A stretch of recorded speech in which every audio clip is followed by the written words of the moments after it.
Hello friends, வணக்கம். Welcome to வாங்க ருசிக்கலாம். இன்றைக்கி நல்ல சூப்பரான மோர் குழம்பு எப்படி செய்யலான்னு பார்க்கலாம். வாங்க வீடியோக்குள்ளே போகலாம்.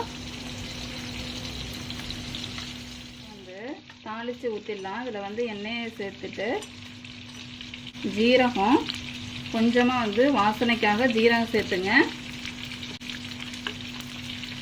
பெருங்காயத்தூள் லாஸ்ட்டாக தாளித்து கூட்டும் போது அது ரொம்ப மணமாக இருக்கும். கடுகு நல்லா பொரியுது. இதில் கொஞ்சமாக உளுத்தம்பருப்பு, வெந்தயம் கொஞ்சமாக சேர்த்துங்க.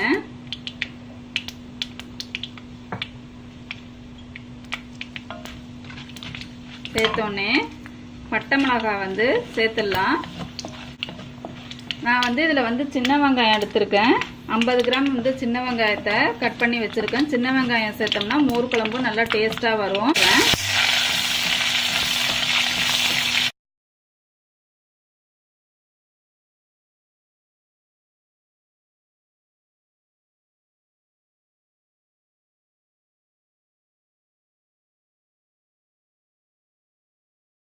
அரைக்க தேவையான பொருளை அரைச்சி எடுத்துகிட்டு வந்துடலாம்.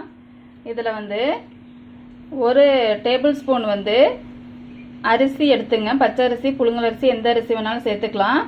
துவரம்பருப்பு அதை ரெண்டுத்தையும் ஒரு அரை மணி நேரம் ஊற வச்சு எடுத்து வச்சுருக்கேன். அதோடு சேர்த்து 1 டீஸ்பூன் அளவு தனியாக யூஸ் பண்ணி அரைச்சி நல்லா பேஸ்ட்டாக அரைச்சி எடுத்துகிட்டு வந்துடலாம்.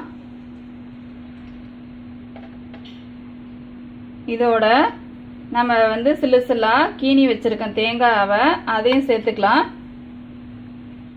வச்ச இஞ்சி, பச்சை மிளகாயும் சேர்த்துடலாம். உங்கள் காரத்துக்கு தகுந்த மாதிரி பச்சை மிளகாய் சேர்த்துங்க. இது எல்லாத்தையும் ஃபைன் பேஸ்ட்டாக அரைச்சி எடுத்துகிட்டு வந்துடலாம். குறைன்னு அரைக்கக்கூடாது, நல்லா ஸ்மூத்தாக அரைச்சி எடுத்துகிட்டு வந்துடலாம். துவரம்பருப்பு, தனியாலாம் நல்லா ஃபைன் பேஸ்ட்டாக அரைச்சி எடுத்துகிட்டு வந்துட்டேன். இதை ஒரு பவுலில் மாற்றிடலாம்.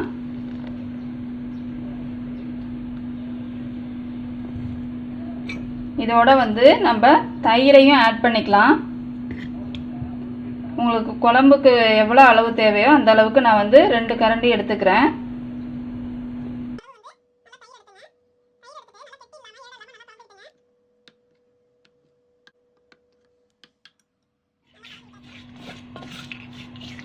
இதில் தேவையான அளவு தண்ணி சேர்த்துங்க.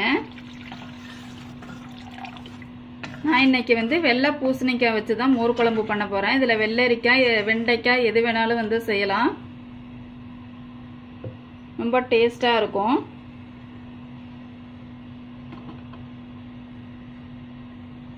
இதில் இந்த கலந்து வச்ச தயிர், இந்த பேஸ்ட் எல்லாத்தையும் குழம்புல சேர்த்துடலாம்.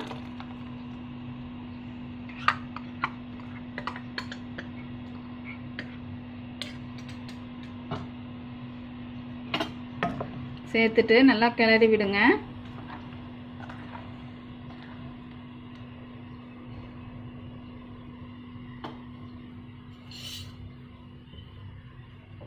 இதோட உப்பு கொஞ்சமா,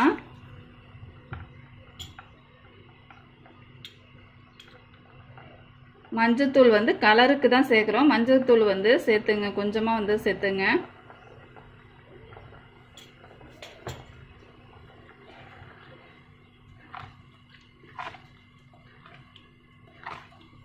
குழம்பு நல்லா கிண்டிக்கிட்டே இருங்க. அப்போ தான் கெட்டி ஆகாமல் இருக்கும். இல்லைன்னா நல்லா சேர்ந்து மோர் குழம்பு அடிக்கடி கெட்டி பிடிச்சிக்கிட்டே இருக்கும்.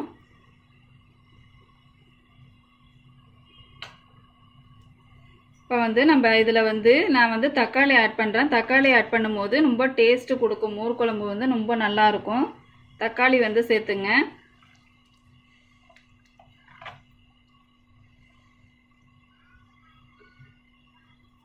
பாருங்க, குழம்பு நல்லா நூறாக பொங்கி வருது. இந்த டயத்தில் நம்ம கட் பண்ணி வச்ச பூசணிக்காய் வெள்ளை பூசணிக்காய் சேர்த்துடலாம்.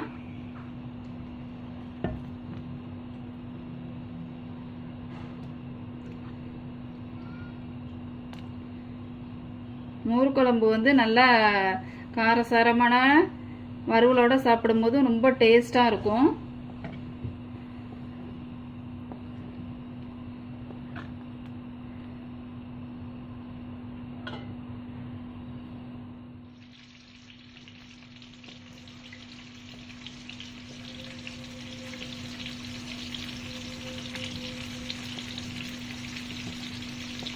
இடையில வந்து கிண்டி விட்டுக்கிட்டே இருங்க.